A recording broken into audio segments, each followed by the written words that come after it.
Thank you, Deputy Speaker. And I rise to speak in support of the original bill, the Export Control Amendment Ending Live Sheep Exports by Sea Bill of 2024. And this bill will see the export of live sheep by sea end on the 1st of May 2028, delivering on our election commitment, not just from one election, but 2 elections now, to phase out this trade in a considered and orderly way.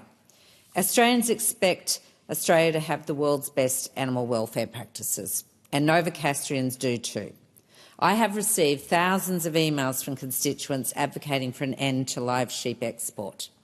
Like me, they have seen the confronting and distressing footage on board ships like the Aussie Express in 2018 and the MV Bahijah earlier this year.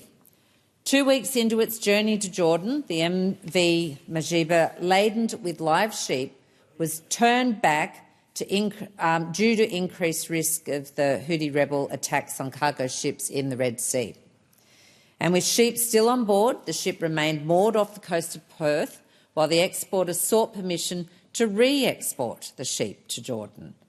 The sheep suffered for 5 weeks in filthy, hot conditions leading to acute stress, high respiratory rates and death before eventually being taken off the ship. Tragically, this level of suffering is not isolated to this incident. Sheep frequently spend weeks and months at sea on board ships in scorching temperatures.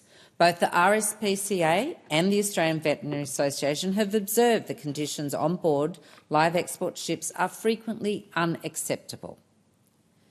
Ships that have been found lacking in adequate ventilation, with sheep unable to sit, sometimes drowning in their own filthy excrement with their carcasses being flung overboard.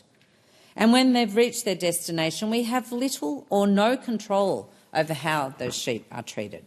We've seen the footage of sheep with their legs bound together, dragged alive across concrete before being put in the back of cars and being taken away for slaughter in conditions that are unknown and against Australian regulations. Both the industry and the opposition know that this trade is cruel and indeed unnecessary. It was the industry that announced a 3-month pause in trade during the Northern Hemisphere summer, following the release of the shocking images on board the Aussie Express. And it was the Now opposition that implemented a summer moratorium on exports, a recommendation of their own McCarthy review, which found unacceptable heat stress for sheep occurred during those Northern Hemisphere summer months.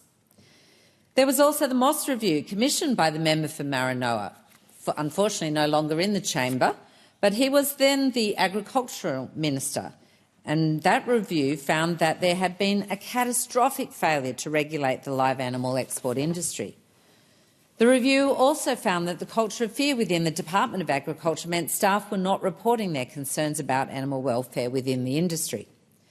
But it was the Deputy Leader of the Opposition and member for Farrer whose statement is the most telling. In 2018, she introduced a private member's bill to end the live sheep trade and expose the hypocrisy of the coalition's position.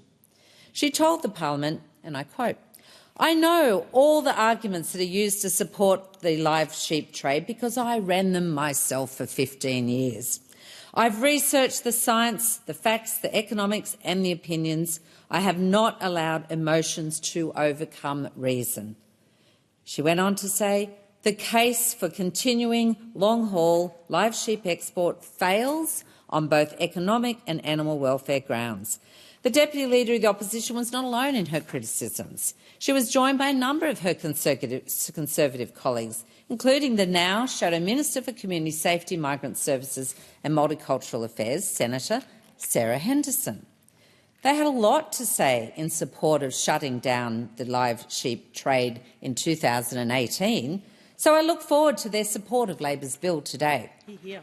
The Albanese Labor government supports strong animal welfare standards, and we know Australians do too. They have told us that they want an end to this cruel trade. Almost 44,000 people have signed a parliamentary petition to legislate an end to live sheep export, and each one of us are hearing the same from the communities that they expect this to happen to. This bill is a mandate from Australians, including in Western Australia, home to most of the live sheep export industry. It was here that the RSPCA found that 71% of people support an end to live sheep exports, 72% in metro areas and 69% in regional. Australians have told this government what they want, and we have listened. This bill reflects our nation's values of compassion and ethical treatment of animals as well as ethical trade. But this bill also reflects our care for the community. We know that for some in the industry this will be a big change, and that's why we're taking the time to ensure a transition is done in an orderly way and with care. We can't end live sheep export immediately because we know some people's livelihoods depend on it. We've just heard from the member of Paterson and the review that has just the inquiry that's just taken place. And that's why we're charting a way forward with a $107 million transition package over 5 years to assist sheep producers and the supply chain, particularly in Western Australia, to capitalise on existing and emerging opportunities. Opportunities such as the expansion of the packaged chilled and frozen sheep meat export industry and Australian abattoirs and packing facilities to support this trade. We know that chilled and frozen sheep meat exports are already worth 58 times the live sheep trade, and expansions in this industry means more jobs for Australia and more profit for Australia. Labor's transition package will be available to help all parts of the sheep industry supply chain, from farmers to truckies to shearers and processors. This is a comprehensive package that will strengthen supply chains, expand market opportunities and improve animal welfare outcomes. I also note that the recommendations of the report that was published last week and tabled in the House just now, that this government will be considering those recommendations very carefully. Today, the Albanese Labor government has made the right call to put an end to this cruel and unnecessary trade. We are taking decisive action that is long overdue, and we are doing so in a sensible and reasonable way to ensure impacted communities are well positioned, resilient and ready when the trade ends in 2028. I'm proud to be part of a government that takes these important steps, and we know Australians are behind us. Hear, hear. Well said. I thank the member for Newcastle.